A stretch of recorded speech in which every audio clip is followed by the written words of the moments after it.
साथीहरु आजको यस भिडियोमा हामीले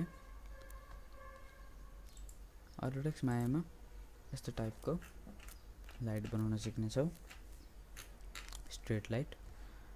यसको लागि सुरुमा हामीले Autodesk Maya ओपन गर्छौं। ओपन गरिसकेपछि फ्रन्ट भ्यूमा गएर यहाँ इमेज प्लेनमा क्लिक गरेर त्यो इमेजलाई ओपन गर्छौं।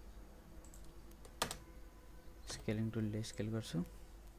मुभ टुल माथि र अब पर्सपेक्टिभबाट अलिकति पछाडी लिएर जान्छु। यसको ग्रिड लाफ गर्छु मैले। सरी ग्रिड लाफ गर्दिन। यसलाई सिलेक्ट गरेर यहाँ लेयर ग्रेड गरेर यसलाई लक गरिदिन्छु। अब फ्रन्ट भ्यूमा गएर ग्रिड अफ गर्छु। Shift right click cylinder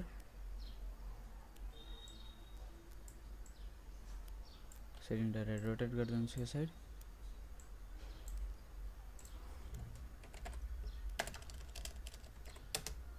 degree 4 press गर्छु। मुभ टुल माथि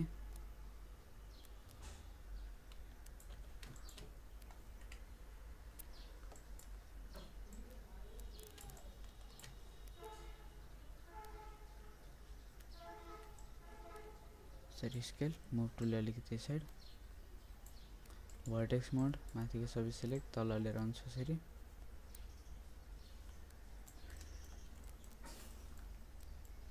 त्यसपछि फेस मोडमा गएर तलको सबै फेसलाई सिलेक्ट अनि यसरी तल लिएर शिफ्ट तल आर ठुलो मुभ टुल शिफ्ट तल। त्यसपछि माथिको फेसलाई सिलेक्ट गर्छु आर शिफ्ट ठुलो मुभ टुल शिफ्ट माथि आर अलिकति सानो मुभ टुल शिफ्ट माथि।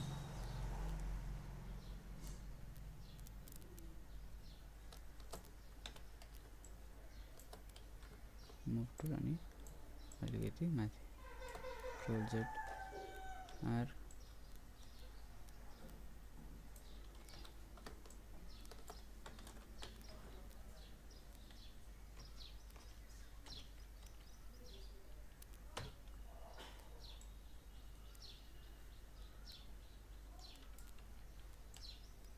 Ctrl Z shift माथि ओके R shift भित्र अलि सानो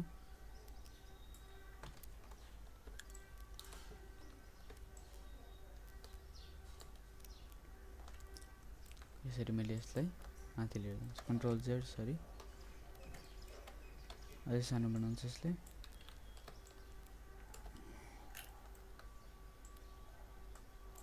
यहाँ आइसकेपछि आर अलिकति ठुलो माथि आर भित्र त्यसपछि मुभ माथि। यहाँ पनि सेम प्रोसेस गर्छु।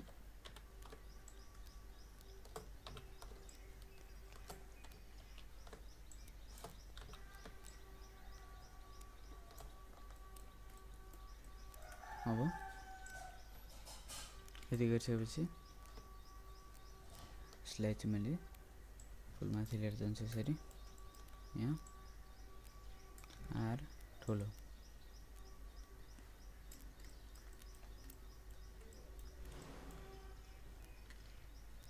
तल आर अलिकति ठुलो मुभ टुलले माथि शिफ्ट प्रेस गरेर माथि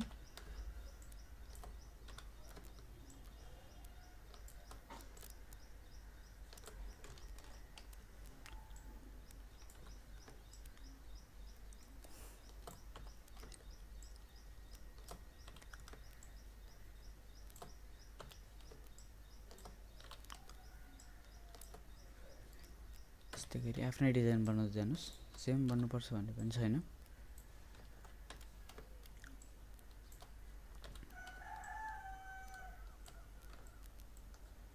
आर शिफ्ट भित्र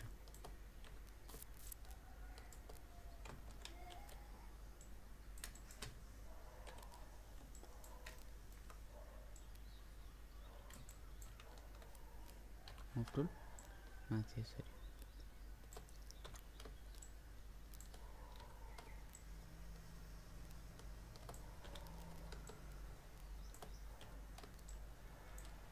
ओके यसरी एउटा डिजाइन बनाइसकेपछि अब्जेक्ट मोड अब पर्सपेक्टिभमा गएर हेर्न सक्नुहुन्छ कस्तो बनेको छ यसलाई 3 प्रेस गरेर हेर्दिनुस् अब यसमा धेरै चेन्ज गर्नु छ shift right click insert edge loop एउटा एज लुप यता राख्दिन्छु एउटा एज लुप यता एउटा यता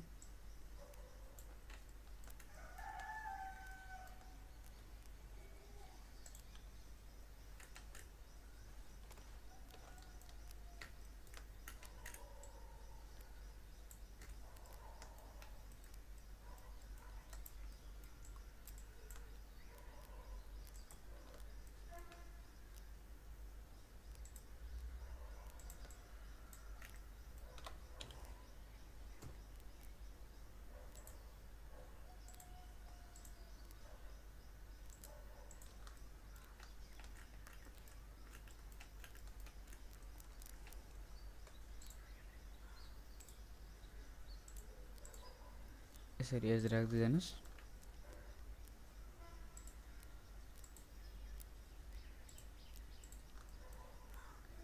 यहाँ एउटा एज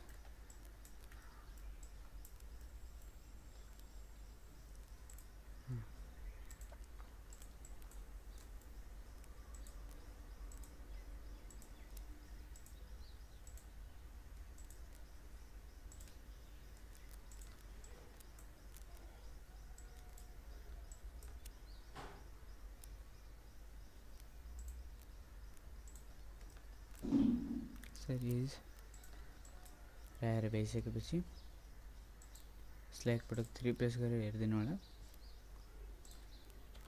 अब्जेक्ट मोड अनि 3 प्रेस गर्छु अब देख्न सक्नुहुन्छ यसरी राम्रोसँग सेप मिलेको छ अहिले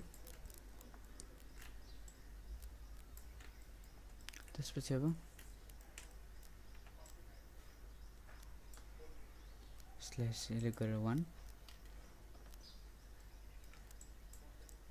इज मोड यो इजलाई चाहिँ अलिकति मैले माथि नै राख्छु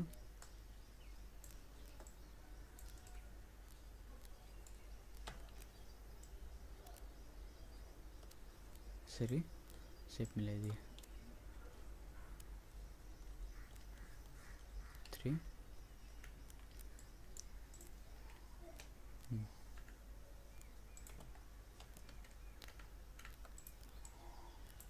एउटा राइटिङ टु साइडेड लाइट अब चाहिँ यसलाई फ्रन्ट भ्यूमा गए सरी पर्सपेक्टिभ फेस मोड यसलाई सिलेक्ट एफ दुईटा पिस दुईटा फेसलाई सिलेक्ट गर्छु एउटा एउटालाई छोड्दै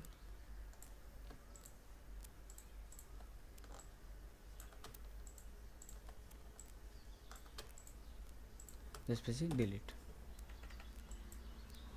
अथवा Ctrl Z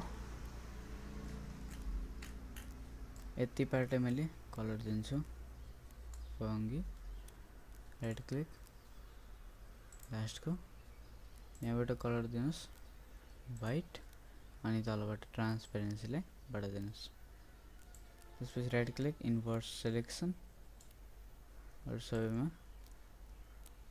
फङ्ग अनि यसलाई ब्ल्याक बनाइदिनुस् अब्जेक्ट अब देख्न सक्नुहुन्छ हाम्रो लाइट बन रेडी छ यसलाई सिलेक्ट गरेर 3 प्रेस गरिदिनुस् अझै राम्रो रिजल्ट आउँछ अब यसलाई 1 प्रेस गरेर मेशमा गएर स्मुथ गराइदिनुस् डिभिजन 2 राखिदिन्छु अब चाहिँ च्यानल बक्सबाट यो लेयर डिलिट यसलाई डिलिट देख्न सक्नुहुन्छ हाम्रो लाइट बनेर रेडी छ आशा गर्दछु तपाईहरुलाई यो भिडियो मन पर्नेछ यदि मन परेमा लाइक शेयर कमेन्ट सब्स्क्राइब गर्न नभुल्नु होला